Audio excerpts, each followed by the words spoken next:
오늘 오후 2시부터 박근혜 전 대통령과 비선실세 최순실 씨, 또 이재용 삼성전자 부회장 등의 국정농단 사건 상고심 선고가 대법원에서 열립니다. 네, 대법원에 저희 중계차가 나가 있는데요. 취재기자 연결해서 자세한 이야기 들어보도록 하겠습니다. 나확진 기자 나와주시죠. 네, 말씀하신 것처럼 잠시 뒤 오후 2시부터 박근혜 전 대통령과 비선실세 최순실 씨, 이재용 삼성전자 부회장 등 3명의 국정농단 사건 상고심 선고가 대법원에서 열립니다. 이미 대법원에는 여러 방송사 중계차를 비롯해 많은 취재진이 몰려 있는데요. 오늘로써 이들의 재판이 끝이 날지 아니면 파기환송돼 다시 2심 재판을 받아야 할지 높은 관심을 반영하는 것으로 보입니다. 자세한 내용은 사회부 법조팀 김보윤 기자와 함께 알아보겠습니다. 김 기자, 오늘 재판은 어떻게 진행이 되나요? 네, 오늘 재판은 김명수 대법원장과 대법관 12명이 참여하는 대법원 전원합의체가 오후 2시에 선고합니다. 박근혜 전 대통령과 최순실 씨는 지난해 8월, 이재용 부회장은 지난해 2월 상소심 선고를 받았는데요. 1년에서 1년 반 만에 2심 선고가 이루어진 지 1년에서 1년 반 만에 대법원 판단을 받게 되는 겁니다. 통상적으로는 사건 번호 순서로 선고를 하기 때문에 가장 먼저 선고가 이루어졌던 이재용 부회장부터 선고를 할 가능성도 있는데요. 이번엔 이 세 사람의 쟁점이 다 하나로 묶여있기 때문에 한꺼번에 선고할 가능성이 커 보입니다. 김명수 대법원장이 직접 판결문을 낭독할 예정이고요. 분량은 한 1시간 정도가 되는 것으로 전해졌습니다. 저희 연합뉴스TV는 오후 2시부터 선고 전체를 중계할 예정입니다. 방금 중계를 말씀하셨는데 대법원 선고 장면을 생중계하는 것은 이번이 처음 아닌가요? 네, 그렇습니다. 대법원 공개 변론 등을 인터넷으로 중계한 적은 있지만 대법원 선고를 TV로 생중계하는 건 이번이 처음입니다. 대법원은 국민적 관심이 크고 고익을 고려해서 TV 생중계 신청을 허용했는데요. 뿐만 아니라 유튜브나 페이스북으로도 생중계가 이루어진다고 합니다. 뿐만 아니라 앞서 박근혜 전 대통령의 1심 선고 같은 경우도 중계가 된 적이 있긴 합니다. 생중계가 돼서 그런지 실제로 방청을 하려는 사람은 예상보다는 많지 않았다고요? 네, 그렇습니다. 그저께였죠. 이곳 대법원에서 방청권 추첨이 있었는데요. 88석을 두고 추첨을 했는데 81명밖에 지원을 하질 않았습니다. 그래서 신청자 전원이 방청권을 가지고 갔는데요. 이 사건 대통령 탄핵까지 이어진 만큼 국민적 관심이 크기 때문에 박 전 대통령의 1심 선고 때만 해도 2대1의 경쟁률이었고 이재용 부회장의 2심 때는 무려 경쟁률이 6대1을 넘기도 했습니다. 그런데 아무래도 이번에는 전체가 생중계되기도 하고 피고인 3명이 전부 나오지 않기 때문이었던 것으로 보입니다. 말씀하신 것처럼 오늘 대법원 선고에는 박근혜 전 대통령이나 이재용 부회장이 출석하지 않는 것으로 알려졌는데 그 이유가 뭔가요? 네, 그렇습니다. 형사사건 1, 2심 선고 공판에는 피고인이 의무적으로 출석을 해야 하는데요. 상고심 재판, 그러니까 대법원 선고 때는 굳이 나오지 않아도 됩니다. 그래서 박 전 대통령이나 최 씨, 이재용 부회장 모두 나오지 않을 것으로 전해졌습니다. 이재용 부회장은 수감되어 있지 않고 불구속 상태이기 때문에 TV를 통해서 생중계로 선고 내용을 들을 수 있을 것 같고요. 수감 중인 박 전 대통령이나 최 씨는 변호인 접견이나 또는 교도관을 통해서 내용을 들을 것으로 보입니다. 네, 이제 재판의 실체적 내용을 좀 살펴보죠. 네, 가장 큰 쟁점은 단순하게 말하자면 각각의 2심 재판에서 삼성 측이 줬다고 인정된 뇌물 액수하고 박 전 대통령 측이 받았다고 인정된 뇌물 액수가 차이가 난다, 이런 점일 텐데요. 구체적으로 얼마나 차이가 나는 건가요? 네, 그렇습니다. 지금 줬다고 하는 뇌물과 받았다는 뇌물의 차이가 상당히 큰데요. 가장 먼저 선고됐던 게 이재용 삼성전자 부회장의 1심이었는데 당시 뇌물액은 89억 2천여만 원이 인정이 됐습니다. 그런데 8개월 뒤 2심에서는 혐의 대부분이 무죄가 돼서 뇌물액이 36억 원밖에 인정이 되지 않았는데요. 무려 52억 원 정도 차이가 나는 거죠. 근데 박근혜 전 대통령이나 최순실 씨의 원심에서는 다시 뇌물액이 86억 8천여만 원으로 이재용 부회장의 1심과 비슷한 수준으로 선고가 됐습니다.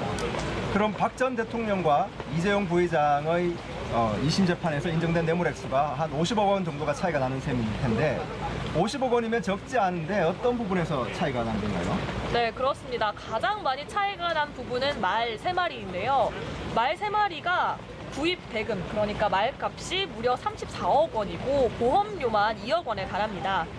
이 말은 삼성 측이 최순실 씨의 딸 정유라 씨에게 타도록 제공한 말인데 박근혜 전 대통령과 최순실 씨의 원심에서는 삼성이 이 말 3마리를 사서 소유권을 아예 최 씨 측에 넘겨준 거다. 이렇게 판단을 해서 이 말 3마리의 구입 대금을 전부 유죄로 인정을 했습니다. 그런데 이재용 부회장의 2심에서는 완전히 판단이 뒤집혔는데요. 이재용 부회장의 2심에서는 삼성전자가 이 말 3마리를 산 거는 맞지만 아예 최 씨 측에 소유권을 준 건 아니고 그냥 공짜로 타게 해줬을 뿐이다. 해서 구입 대금은 무죄로 받고 말을 공짜로 사용한 그 이익 부분만 유죄로 판단을 했습니다. 2심 재판에서 인정된 뇌물 액수가 다르니까 이 대법원에서는 통일해서 판단을 할 수밖에 없을 것으로 보이는데 앞서 박 전 대통령은 2심에서 징역 25년에 벌금 200억 원, 이재용 부회장은 징역 2년 6개월에 집행유예 4년을 선고받았죠. 적어도 어느 한쪽은 판결이 확정되지 못하고 2심 재판을 다시 받아야 되는 경우가 되겠군요.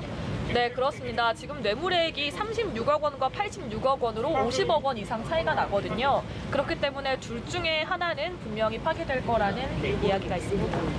박근혜 전 대통령 같은 경우에는 실체적인 부분 외에 판결 절차적인 문제도 제기되고 있다고 하는데 어떤 건가요?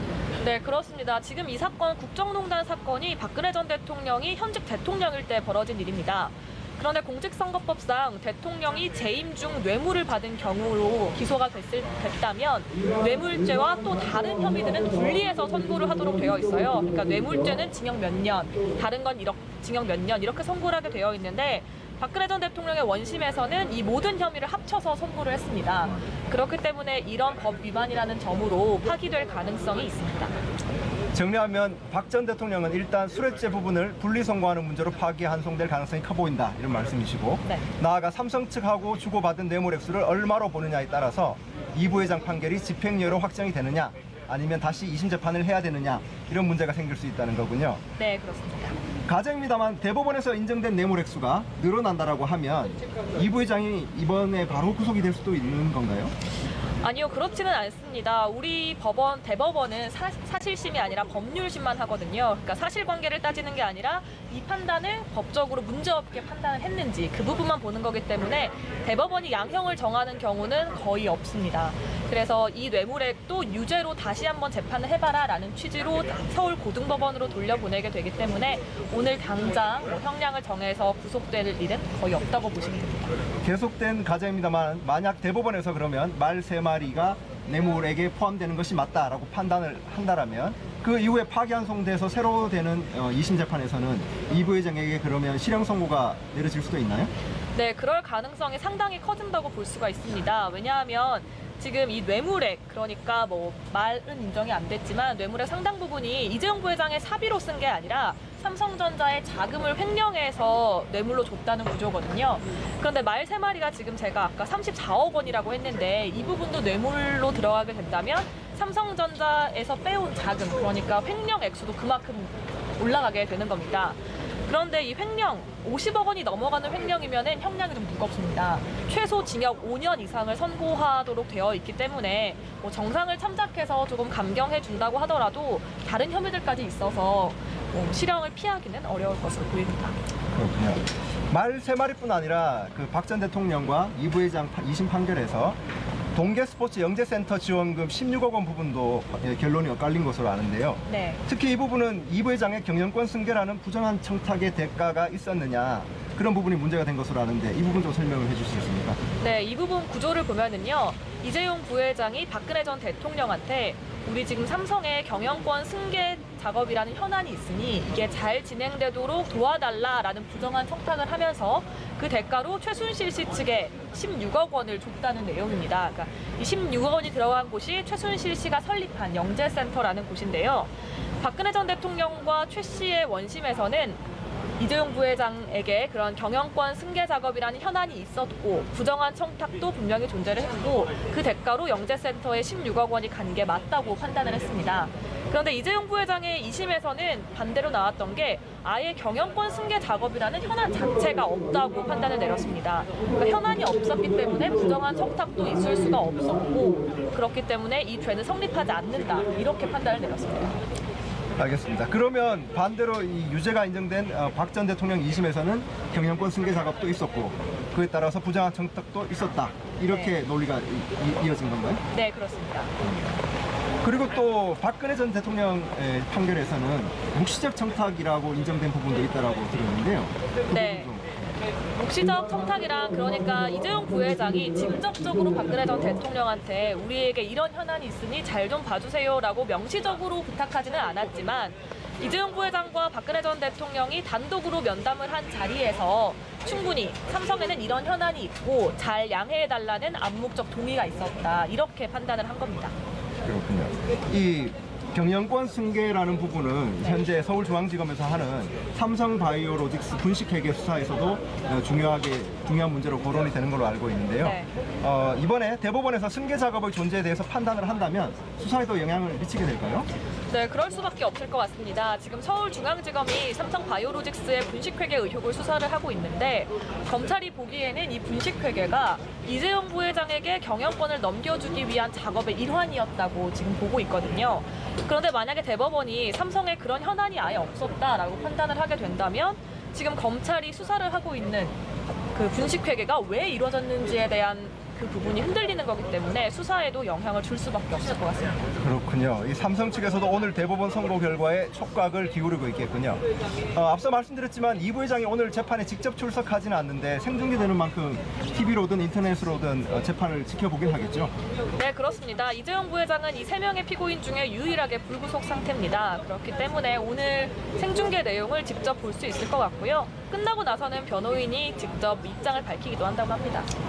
네, 말씀하신 것처럼 오늘 재판이 끝나고 난 뒤에 삼성 측과 최순실 씨 측 변호인들이 간단히 입장을 발표할 거라고 하는데 어떤 입장을 밝힐지 지켜보도록 하겠습니다. 앞으로 1시간쯤 뒤면 선고가 시작이 될 텐데 관련 소식 계속 현장에서 전해드리도록 하겠습니다. 지금까지 대법원에서 전해드렸습니다.